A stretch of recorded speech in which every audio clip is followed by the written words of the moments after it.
Welcome to another fun-filled and amazing learning day today. Good morning, everyone. I hope that you all are doing great. So today, the English majors will be discussing Chapter 7 of Section 3 entitled Planning the Test. So in the previous chapters, we have discussed test. So what is test and its importance, especially on our chosen profession? As defined in Chapter 1, test is a systematic procedure designed to measure the quality, ability, skill, or knowledge of students through giving a set of questions in a uniform manner. Thus, it is important for the reason that it is considered as a method for improving learning and assessing the student's knowledge. Alright, so at the end of Chapter 7, students are expected to prepare a table of specification for a classroom test. So in Chapter 7, we will be talking about the following. First, overall test development process. Second, identifying purpose of test. Third, specifying the learning outcomes. Fourth, preparing a test blueprint. And lastly, other forms of test specifications. For the overview, assessment in a classroom environment is accountability focused as it reflects the success of the teacher and learners in the teaching-learning process. The test results can be inferred to speak of how well the learners have studied hard to hurdle the subject or course, and the teachers of how effectively well they have delivered instruction. Teachers use summative testing as their principal means to arrive at objectives, measures of students' performance, a practice also well accepted by the stakeholders. This chapter intends to assess you and the teachers in planning for the development of classroom-based tests to ensure their validity for measuring students' achievement. It will provide guidance on specifying the purpose of the test from the very outset, identifying what essential learning outcomes to be measured, and preparing a test blueprint that will guide the construction of items. Hello everyone, I am Croideline B. Manlangit and I am the discussant of overall test development process. Let's come in planning phase. Planning phase, where purpose of the test is identified. Learning outcomes to be assessed in clearly specified, and lastly, a table of specifications is prepared to guide the item construction phase. It will identify the purpose of the test. What is that? The purpose of the test is to assess the performance of students. Testing helps in assigning grades to students as per their performance. Next, specify learning outcomes to be addressed. Setting shared expectations between students and instructors, helping students learn more effectively, providing clear direction for educators when making instruction and assessment decisions.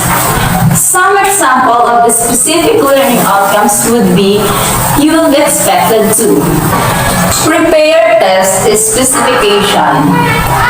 Test specifications provide information on how the academic standards are addressed on a test and contain specific rules and characteristics that guide the development of a test content and format.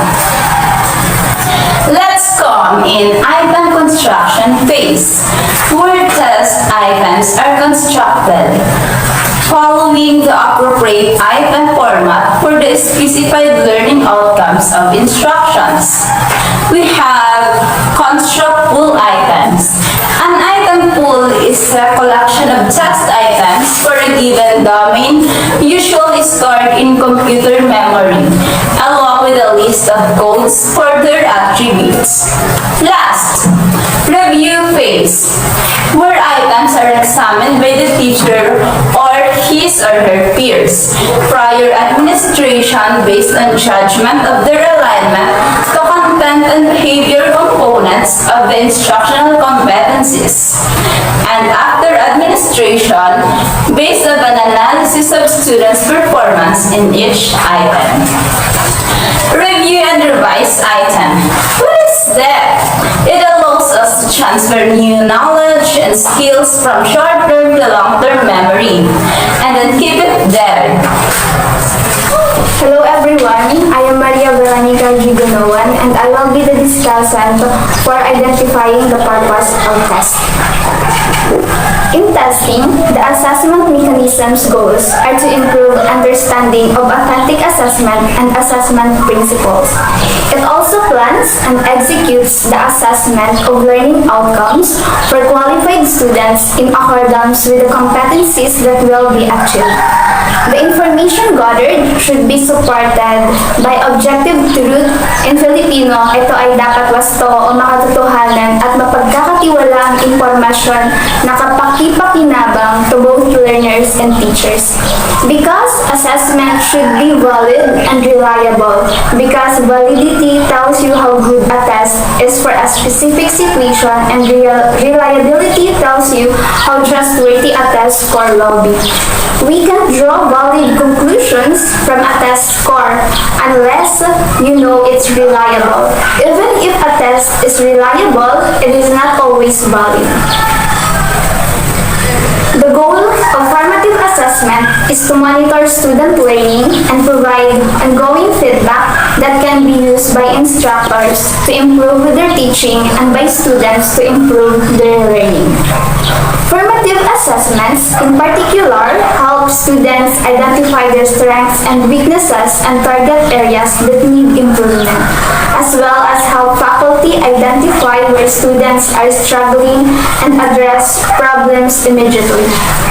Formative assessments are typically low stakes, meaning they have little or low point value.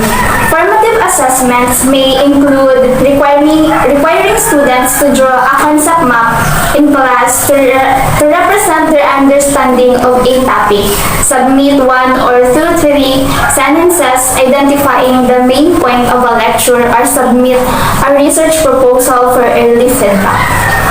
The last one is, so the teacher, on the other hand, they can use feedback to find things to map out pedagogical modes in order to improve a teaching learning and also provide appropriate mentoring. According to Merriam-Webster, pedagogy is the art, science, or profession of teaching. This broad definition encompasses many aspects of teaching, including teaching styles, feedback, and assessment. The term pedagogy refers to the study of various teaching methods. According to Russell and Irashan, 2012, while instruction is still in progress, feedback is typically provided to address specific students' learning problems. It means that feedback has a powerful impact on learner achievement. Kapag ang mga guro ay naghahanap o bukas sa kung ano ang alam nila, naintindihan ng mga mag-aaral kung saan sila nagkakamali.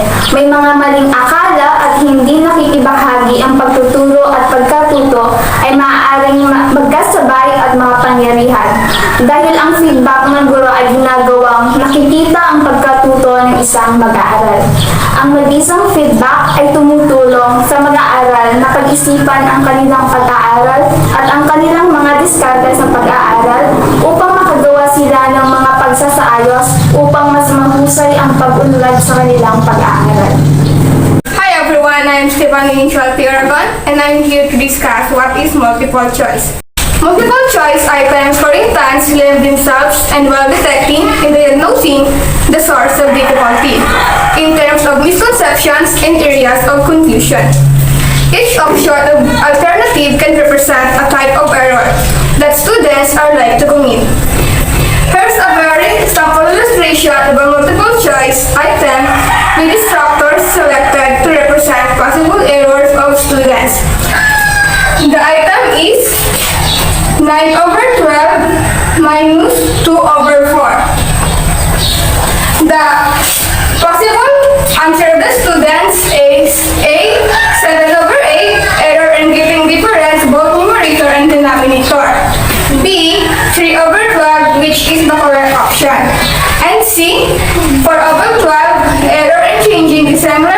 fractions to simpler ones. And D. 6 over 12, error indicating difference between singular fractions. So, to get the numerator in the first fraction is, I multiply the 9 and 4. So, 9 times 4 is equals to 36.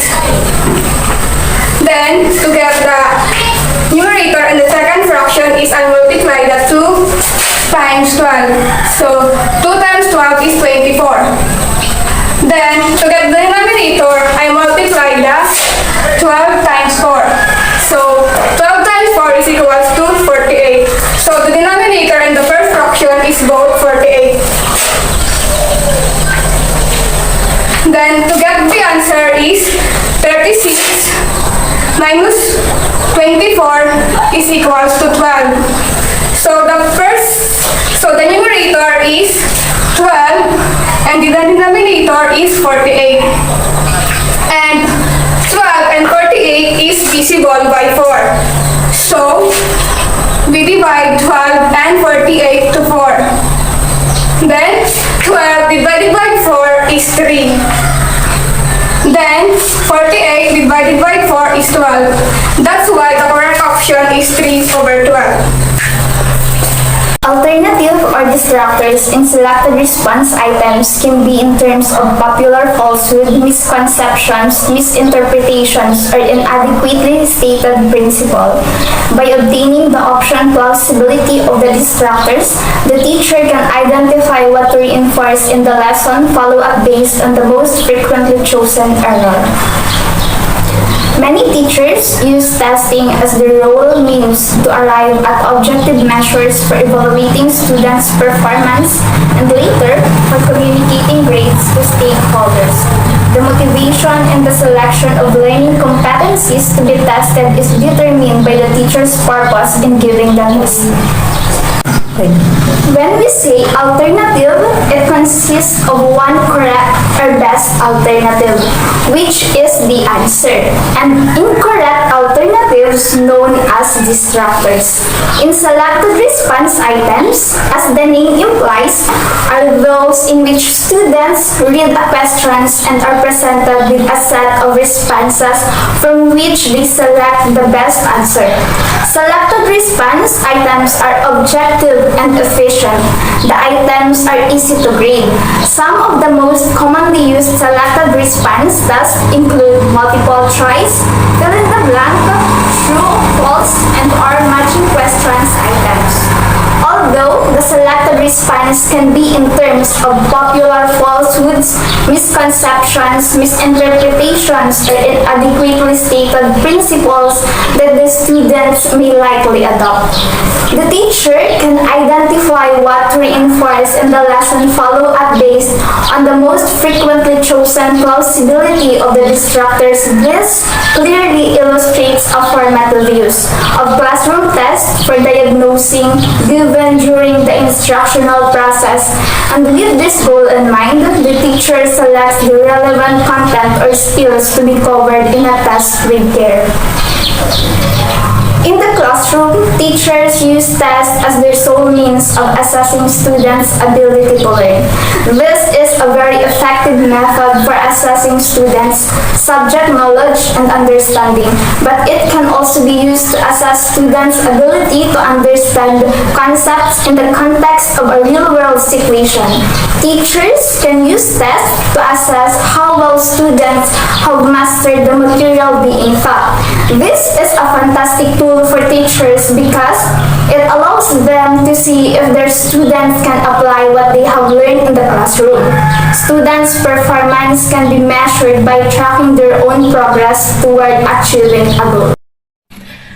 Good day, I am Maria Maylin S. Bueno, and I would like to discuss my report entitled Specifying the Learning Outcomes.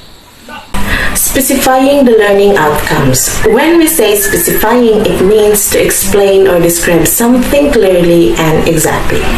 So today, you will fully understand the learning outcomes as I explain it to you.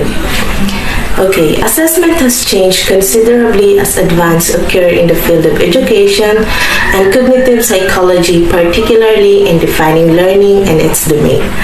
For specifying the learning outcomes, it's defining learning progress from being simply an accumulation of facts to create new knowledge. According to Anderson et al. 2004, to focus on defining learning standard in terms of outcomes that spell out what learners should know and be able to do along established hierarchical levels of cognition.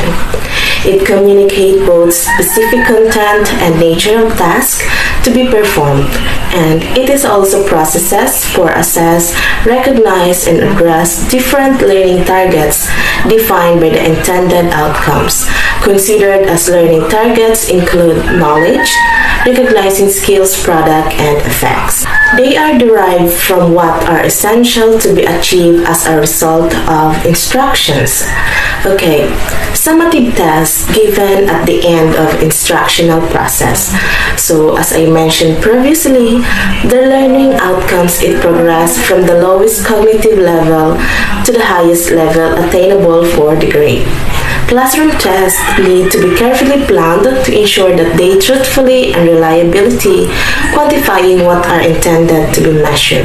So, as important as these two assessment purposes is utilizing the test as means to inform the learners how they are learning and progressing.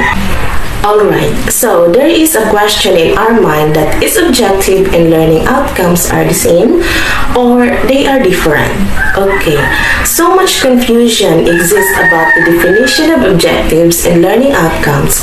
Part of the confusion results from fact that terms are often conflated, even in literature. In school now requires the teacher include learning outcomes on all course outlines in their syllabi or syllabus. So it is important to understand the differences in these terms. Alright, so how to write learning outcomes? When writing learning outcomes, number 1, focus on what the student can do. Number 2, address the observable outcomes, not what was taught. Number 3, use active verbs since they are easier to measure. Number 4, have clear defined expectation concerning the criteria related to the outcome, included specific examples, images, software, tools, and etc. Think of the student after they have used or read an artifact, what they should be able to do as a result of the using tools presented for each specific activity. And again, when specifying learning outcomes, think what you want students to be able to do on the job as a result of their learnings. Hi everyone, this is Cynthia Terica Fort and I will be discussing about preparing a test blueprint. So ano nga po ba ang test blueprint? It is a list of key concepts defining your test that includes the purpose of the test and also assessing the prior knowledge to know what the students know before taking the course. And also, it helps to elaborate the needed skills and abilities in each student to ensure the plans and goals are. As you can see, this is the trilogy of curriculum, instruction, and assessment. The curriculum po, it dictates the instructional as well as the assessment strategies to be applied, while the assessment po, it informs both the curriculum and instruction what decisions to make to improve the learning. A classroom test covers the learning outcomes intended and essential to be achieved within the unit period of work. In terms of cognitive skills and competencies to be performed and demonstrated, the planning phase helps the teacher make genuine connections in the trilogy of curriculum, instruction, and assessment. Means that ang test blueprint daw po ay ang pagpaplano ng isang bagay kung saan nakapaloob doon kung ano ang dapat na ituro at paano ito maituturo. A test blueprint is commonly set up in a two-way table of specification or TOS that is basically spells out what will be tested and how it will be tested to obtain the information needed. Ang TOS daw po ay nakadepende sa kung ano ang gustong ipakita ng guro, which has only one element and the objective and skills. So balik naman po tayo sa what and how ng TOS. So, what covers two aspects? The content area, which is the subject matter that being covered, and the learning target outcome or the competencies. So, these two aspects po must cover the learning target outcomes from the curriculum. And how specifies the test format and the type of assessment question or the task to be used and the items distribution to attain an effective and balanced sampling of skills to be tested. Macmillan suggested some rules of thumb in determining how many items are sufficient for a good sampling. So, a minimum of 10 items is needed daw po to assess each knowledge learning target in a unit but which represent a cross-section of difficulty of items. However po, if there are more specific learning targets to be tested, at least 5 items lang po ay enough na to allow for criterion reference interpretation of mastery. 80% correct of items for the competencies is an acceptable mastery criterion.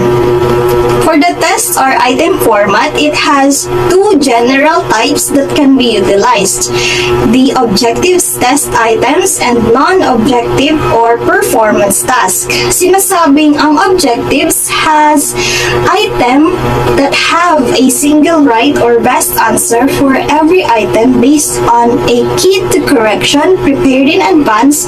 So basically, it has key to correction.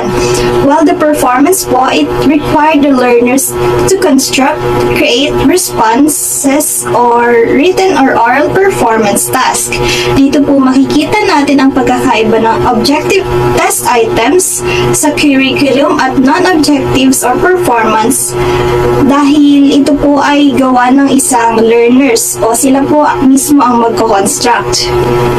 So as we can see at the table 7.1, it is called one-way grid showing a plan for testing different learning outcomes within the same topic area. So we have here the objectives and skills. Nakapaloob po dyan yung target learning outcomes na dapat ma-met ng learners habang ang number of items dito po ay kung ilan ang number ng isang test.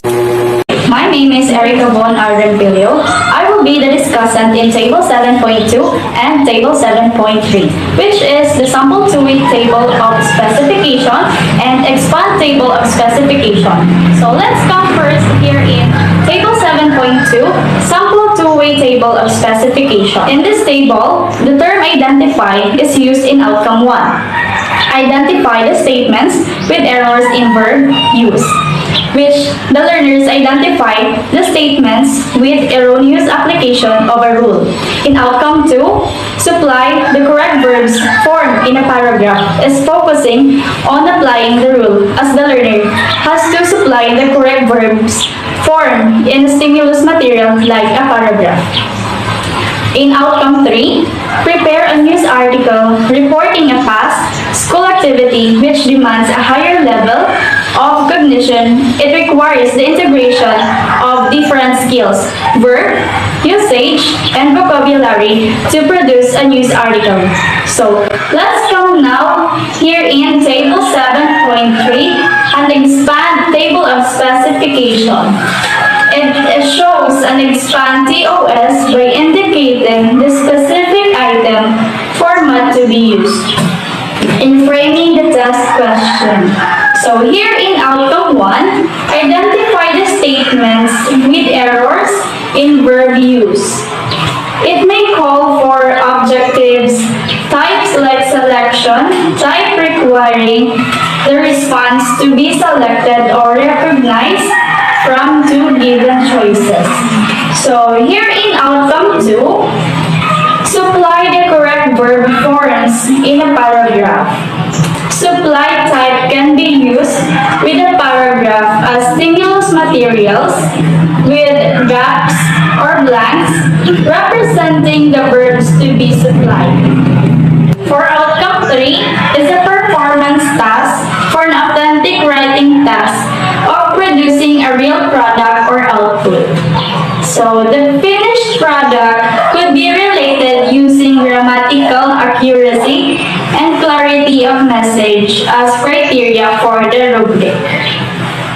Miller-Lin and Groland, 2009, has shown a way of preparing a table of specification that breaks down a learning outcome covering a wider domain. This is done when the purpose of testing is to determine, in particular, the source of difficulty in mastering an outcome. So, ito ay nagpapakita ng paraan ng paghahanda ng talahan na yan ng mga pagtutukoy na naghahati-hati sa resulta ng pagkakatuto na sumasaklaw sa mas malawak na domain. So, ito ay ginagawa kapag ang layunin ng pagsubok ay upang matukoy sa partikular ang pinagmulan ng kahirapan sa pagbihasa ng isang resulta. Good day everyone, I am Rosemary C. San Juan and I will be the discussant of Table 7.4, which is the table of specification in mathematics. Earlier, we tackled about the definition of a test blueprint and the table of specification, or the TOS. Now, we will come to planning a test blueprint that is used to guide and target item writing, as well as the form of test assembly. The test blueprint for each subject specifies the total number of points on each grade level, as well as the approximate number of points per reporting. For we all know, planning a test blueprint for a long test, like a final examination, may be presented by showing the different units of study that are meant to develop similar cognitive outcomes as given in Table 7.4, or the table of specification in mathematics. Each unit may be developed a common set of skills like conceptual understanding, computational skills, and problem solving in mathematics. A problem-solving item as an analysis task requiring the learners to provide both the solution and the correct answer may be given 1 point. Thus, 15 problems can earn 45 points if 3 points given for each. The table of specification illustrates the logic of giving a greater value to a higher cognitive outcome level. Example, the analyzing is more cognitively demanding than applying. For example, in this topic, you'll do a question in examination. Then it depends to you what lesson you will give in each topic. If how many questions you will input. Also, it has a number of hours per subject. Like for example, in English subject, it tells how many hours do you spend. Then you will do the computation for you to be able to get the target items for each of the topic. So, gagawa ka ng question sa exam at depende sa lesson mo. Halimbawa, each topic may tag-iilang question ang ilalagay mo. It has a computation at meron din itong nakalagay na number of hours per subject. Halimbawa, sa subject na English, if ilang hours dapat ka magle-lesson, then meron itong computation to get if ilang items kada subject.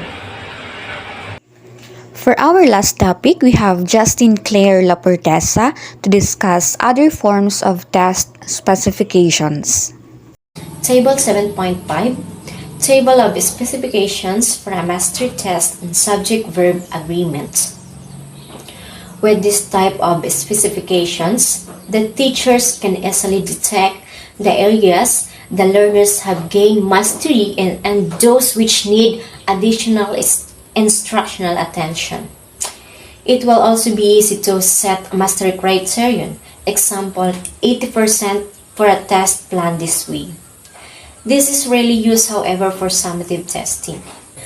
Tables of specifications can help students at all ability levels learn better.